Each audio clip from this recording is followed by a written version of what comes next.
Olá pessoal, aqui é o professor Vitor e no vídeo de hoje nós vamos dar continuação à disciplina de instrumentação industrial, onde nós vamos focar o assunto na classificação dos instrumentos. Então, basicamente aqui eu estou trazendo os nossos principais objetivos. Na aula passada, na aula 2, que eu já disponibilizei o vídeo para vocês, nós vimos, né, alguns conceitos básicos de instrumentação, também vimos como funciona uma malha de controle, e aí a ideia agora é justamente conhecer e classificar, né, os principais tipos de instrumentos que vão compor a malha de controle. Tá? Nós vamos ver ali que existem algumas classificações em relação a eles e vamos entender, tá, o papel de cada instrumento ao longo da malha de controle. Além disso, nós também vamos entender como funciona o sistema de medição e de atuação e, por fim, citar aí as principais diferenças e características entre os sinais dos tipos analógicos e digitais. Nessa disciplina, nós já demos a definição de instrumentação, de controle de processo, de variáveis, falamos também sobre malha de controle, mas nós ainda não demos a definição de instrumento, certo? E agora nós vamos começar a falar mais sobre isso até o final dessa aula. Então, um instrumento nada mais é do que um equipamento eletrônico que manipula sinais elétricos que representam grandezas físicas. Ele é utilizado para medir, indicar, transmitir ou controlar grandezas características de sistemas físicos ou químicos.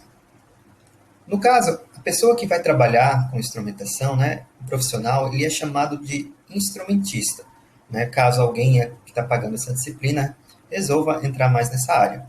Então, o que é que um instrumentista faz? Ele realiza a manutenção preventiva e corretiva, calibração, instalação e modificação de sistemas de controle, sensoriamento e produção. Daqui em diante, certo, nessa aula, nós vamos fazer diversas classificações em relação aos instrumentos.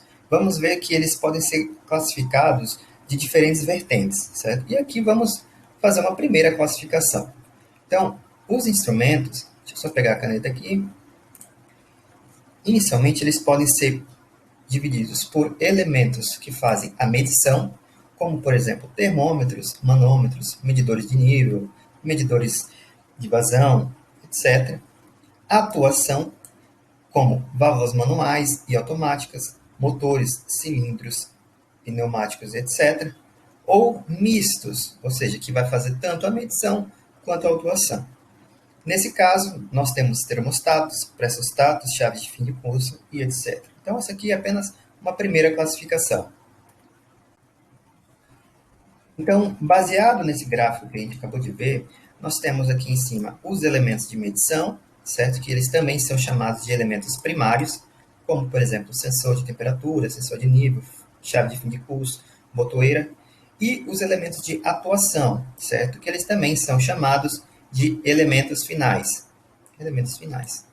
E nesse meio do caminho, certo? Porque entenda que até agora nós fizemos a detecção e temos dispositivos para atuar. Só que a gente precisa de um meio de caminho, né, que faz o link entre a detecção e a atuação, que é justamente os elementos controladores. Eles vão pegar essas informações, as variáveis recebidas pelos elementos primários, dependendo do valor dessas variáveis, eles vão enviar determinados sinais de controle para os elementos finais, que também são atuadores. Aqui nós estamos mostrando o CLP, né, que é um controlador lógico programável. Provavelmente vocês já estudaram, se não estudaram, pelo menos já ouviram falar desse dispositivo, certo? Um dispositivo bastante útil para fazer essa parte de controle. E para programar esse CLP, a gente utiliza ou com um computador, né, que geralmente a gente faz a programação em ladder, ou através de uma interface humano-máquina. Beleza? Isso aqui é só uma primeira visualização do gráfico anterior.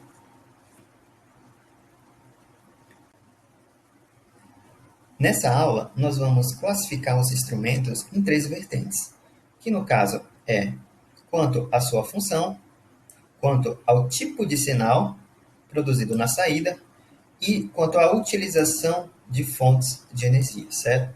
Então, vamos começar falando inicialmente sobre a função que os instrumentos vão desempenhar em uma determinada malha de controle. Vamos começar falando sobre os instrumentos chamados de sensores. Os sensores, eles são dispositivos sensíveis a alguma forma de energia do ambiente, seja luminosa, térmica, mecânica, etc., de modo a permitir detectar alterações numa determinada variável física do processo, como, por exemplo, temperatura, pressão, velocidade, corrente elétrica, aceleração e etc. Em geral, a saída nos seus terminais é um sinal não padronizado, certo? Depois a gente vai entender melhor por que eu estou fazendo essa observação. Então aqui eu trouxe alguns exemplos de sensores para vocês, certo? O primeiro deles é um termistor. O termistor é um resistor que vai variar a resistência em seus terminais de saída em função da temperatura ambiente em que ele está inserido, certo? Então, dependendo da temperatura, a resistência vai ser diferente.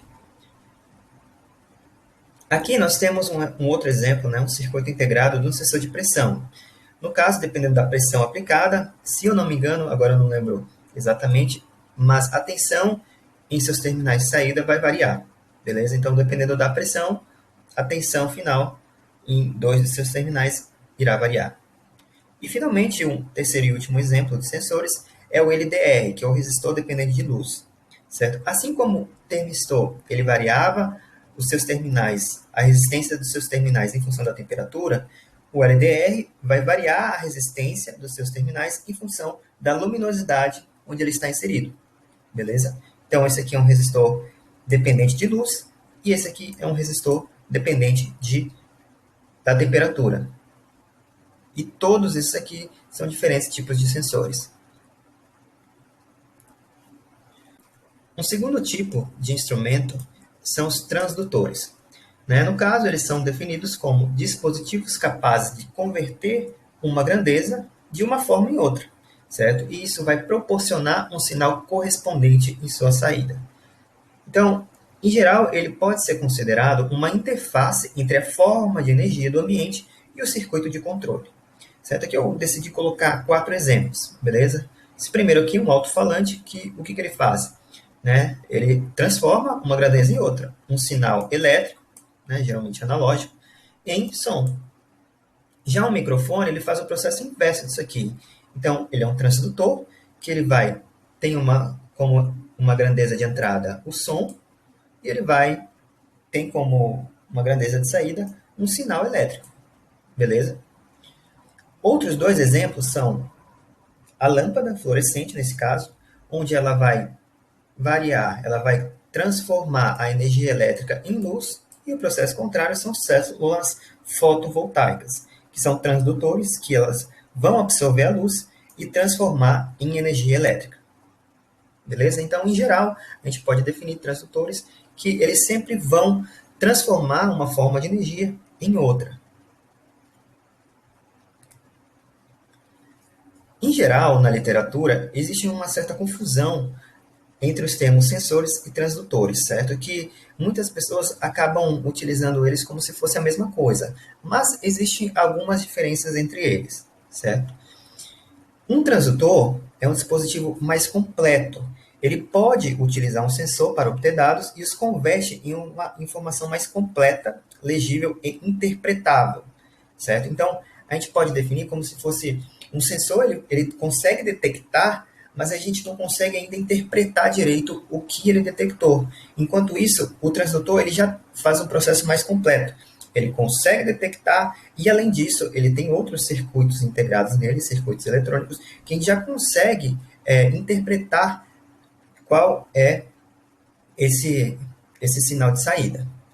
Então, assim, em geral, um transdutor ele tem um elemento sensor e outros circuitos eletrônicos que disponibilizam o valor da variável física em um formato mais adequado para o processamento. Beleza? Então, o que a gente pode tirar disso tudo é que o transdutor é um pouco mais completo, certo? Pode ver que nos exemplos de sensores que eu dei, no termorresistor, por exemplo, ele ia variar a resistência em função da temperatura. Só com esse valor da resistência a gente não tem muita informação. Então a gente tem que aplicar alguns circuitos eletrônicos para meio que transformar, pelo menos essa resistência, em alguma variável que a gente consiga entender melhor o que está acontecendo, né? E, geralmente a gente transforma essa resistência em valores de tensão, em valores de corrente, que a gente consegue interpretar melhor. Beleza?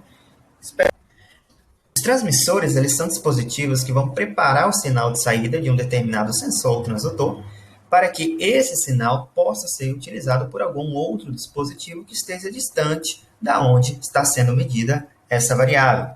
Quais são os dispositivos que poderão utilizar o sinal de saída do transmissor?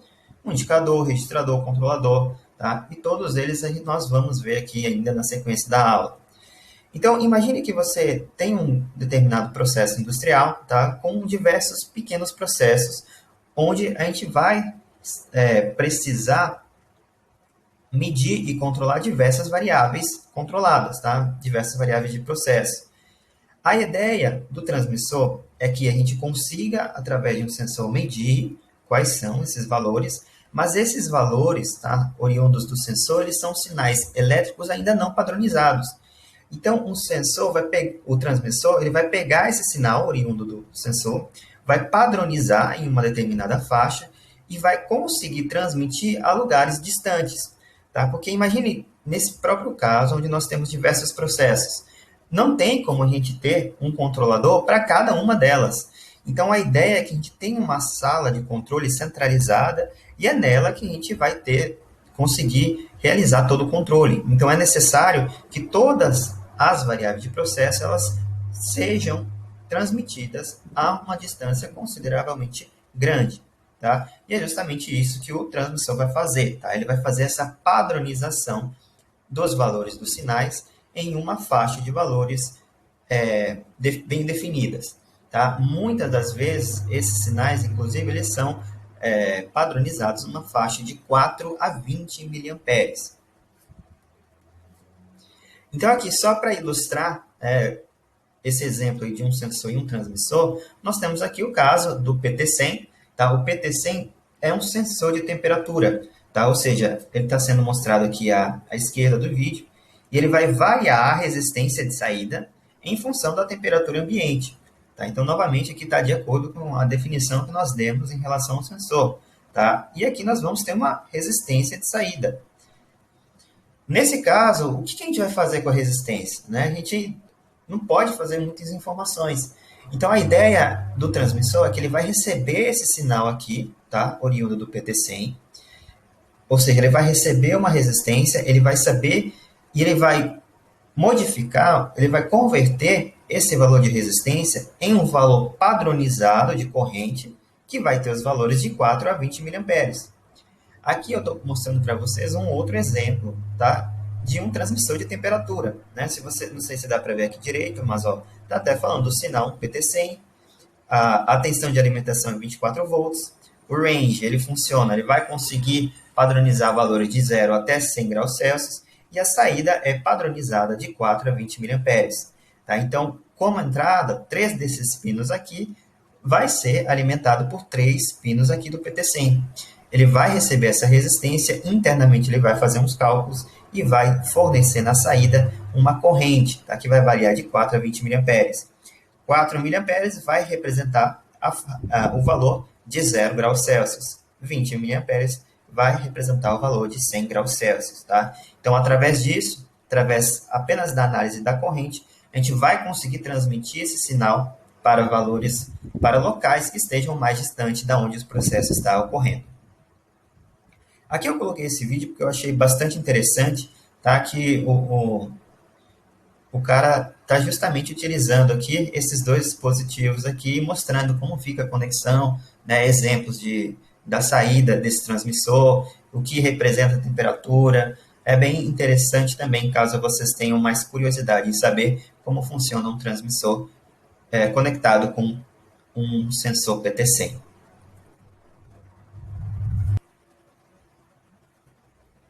E finalmente aqui, né, nós temos justamente como fica essa conexão. Tá? A gente tem esse formato aqui, né, que dentro dele vai estar justamente esse transmissor de temperatura, e aqui nós temos o PT100.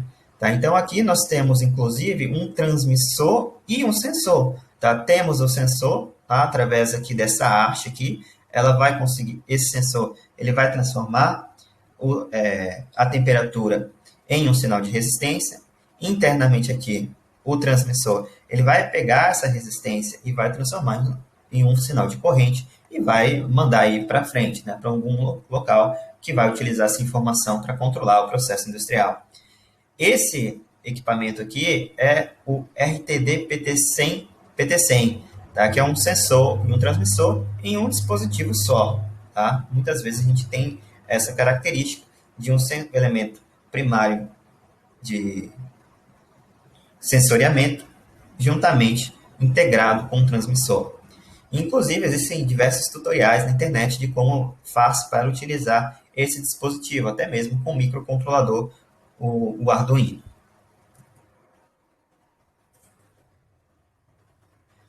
Um determinado transmissor, ele pode ser alimentado de duas formas, tá? Ele pode ser de 2 fios ou com 4 fios. Aqui nessa figura aqui eu estou mostrando como fica mais ou menos a configuração quando nós temos 2 fios. Nesse caso, vai ocorrer a ligação em série entre a fonte de tensão, tá? O transmissor e o aparelho que vai interpretar o sinal. Tá? Então, por exemplo, imagine que nós temos um determinado receptor. Tá? Esse receptor aqui vai justamente mostrar qual é o sinal que está sendo detectado pelo sensor que está acoplado pelo transmissor. Aqui nós temos uma fonte, tá, para alimentar o transmissor e aqui justamente o transmissor. Nesse caso, é possível, através do mesmo fio, tá, o mesmo circuito, vai ser fornecido a alimentação para esse transmissor e também vai ser disponibilizado o sinal analógico, tá, que vai justamente representar a amplitude do sinal que o sensor acoplado ao transmissor está detectando. Tá? Então, nesse caso, tá, é uma forma aqui que vai depender justamente da forma que o transmissor trabalha. Se a gente tiver uma baixa potência, tá, que ele trabalha, a gente vai conseguir utilizar aqui com 2 fios, dessa maneira que está sendo mostrado aqui. Uma outra forma, tá, é a alimentação de 4 fios. Nesse caso, a gente vai ter 2 fios que serão responsáveis exclusivamente pela alimentação do transmissor e outros 2 fios que vão transmitir o sinal fornecido pelo transmissor. Tá? Então, nesse caso, existe a possibilidade de instrumentos onde não é possível alimentar o mesmo cabo que vai gerar o sinal. Tá? Por exemplo, o instrumento ele pode precisar de mais potência, ou se não o sensor ele tem algum princípio de operação que vai envolver outras grandezas, e isso faz com que a alimentação seja necessário ser separada do sinal que vai falar aí, que vai trazer as informações do sinal da variável controlada. O próximo instrumento se chama indicador, que ele possui a função de fornecer um valor de uma variável de processo na forma de ponteiro, que nem está sendo mostrado nessa imagem, escala graduada, que nem está sendo mostrado nessa imagem aqui, ou números, tá? Também dígitos, que está sendo mostrado nessas duas figuras aqui, mais à esquerda. Aqui sendo digital, tá? Essa aqui sendo digital, e essa outra aqui de uma maneira mais analógica. Então, a ideia, tá, desses indicadores, principalmente esse aqui da forma de ponteiro, é que eles consigam, lá onde está realmente acontecendo o processo, fornecer quais são os valores das variáveis, de forma que conforme o operador do processo ele vai caminhando aí ao longo do local, ele consiga aí ter uma noção e saber, né, quais são os valores instantâneos das variáveis de processo. Então, por exemplo, considerando o trocador de calor, seria interessante que tivesse pelo menos aí um indicador, né, pode ser aqui da forma de ponteiro, que estivesse mostrando qual é a temperatura instantânea do fluido de saída. Tá? Assim, conforme o operador, né, alguém que estivesse supervisionando o processo for caminhando, ele vai ali verificar como está o valor atual. Um outro instrumento, ele é o registrador. Tá? E nesse caso, ele vai registrar graficamente os valores instantâneos medidos ao longo do tempo. Tá? Então, o indicador, ele só mostrava o valor atual. No registrador, ele vai armazenando, tá, essa sequência dos valores em um determinado gráfico.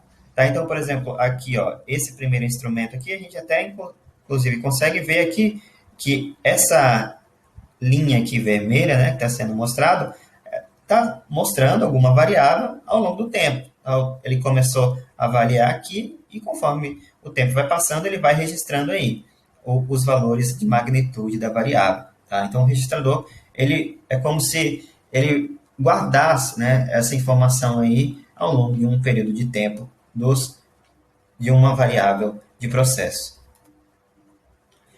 O controlador é um instrumento que ele compara, tá, o valor medido com o valor desejado, também chamado de referência set point, e baseado na diferença entre esses dois valores, ele vai emitir um determinado sinal de correção para uma variável manipulada, a fim de que essa diferença seja igual a zero. A gente já falou, de certa forma, dessa questão aí do controlador.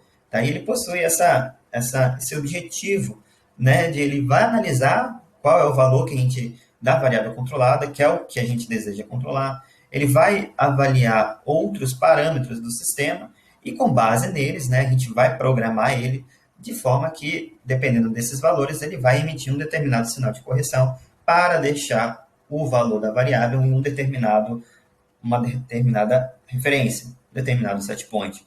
Tá? Entre eles, aqui eu estou mostrando é um controlador de temperatura, tá? PID, mas o mais utilizado realmente é o CLP, tá? O controlador lógico programável, que funciona com a programação ladder. O conversor é um instrumento cuja função é receber uma informação na forma de um sinal, tá? Geralmente esse sinal, inclusive, ele pode ser de maneira digital ou analógica, e ele vai alterar essa forma, tá? E emitir um sinal de saída proporcional da entrada dele, onde esse sinal de saída padronizado vai ser de 4 a 20 mA. Tá? Então, perceba que ele é, de certa forma, tá? É o contrário do transmissor. No transmissor, a gente estava recebendo um sinal, a gente padroniza ele de 4 a 20 volts, ou 4 a 20 mA, e vai mandar essa informação para o controlador. O controlador vai processar essa informação e vai gerar um determinado sinal de saída. O que esse conversor vai fazer é traduzir novamente esse sinal, tá, em um sinal padronizado de 4 a 20 mA. Porque, em geral, os dispositivos atuadores, que é o próximo que a gente vai olhar, eles funcionam de maneira padronizada também. Então, dependendo desses valores aqui, vai controlar a abertura ou fechamento de alguma válvula, enfim, de algum atuador. Então, o seu objetivo é traduzir a saída analógica do controlador para um valor preciso que vai controlar os atuadores, os elementos finais de controle. E aqui a gente tem dois exemplos aqui de conversores. E por fim, nós temos o atuador, né? Também chamado de elemento final de controle. Ele é um dispositivo que possui a função de modificar o valor de alguma variável que vai levar o processo ao valor desejado. Então, aqui nós temos dois motores e aqui, inclusive, uma válvula. Tá? Então, a ideia, né, inclusive, levando em consideração lá o nosso trocador de calor, no final nós tínhamos uma válvula que vai controlar a vazão, tá? Que é esse caso aqui. Então, dependendo do valor que está sendo fornecido aqui na entrada, a gente vai ter essa vazão, a vazão que vai passar através dessa válvula aqui, maior ou menor. Tá? Então, esse elemento aqui, ele vai justamente atuar no valor de alguma variável que vai levar a variável controlada em um determinado valor desejado.